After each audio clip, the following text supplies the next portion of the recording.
Hi everyone, here we've got POCO X3 and let me show you how to check IMEI and serial number on this device.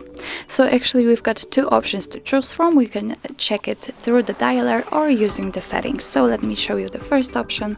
Let's open the dialer and open the keypad and let's type *06#. And as you can see by this code we are provided with both IMEI numbers and also a serial number.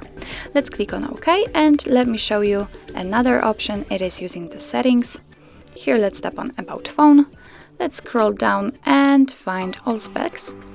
Scroll down again, click on Status, and here we've got IMEI numbers for both SIM slots, and in order to check the serial number simply type on Model and Hardware. And as you can see here we are provided with the serial number. So that's all. This is how to check IMEI and serial number in your POCO X3.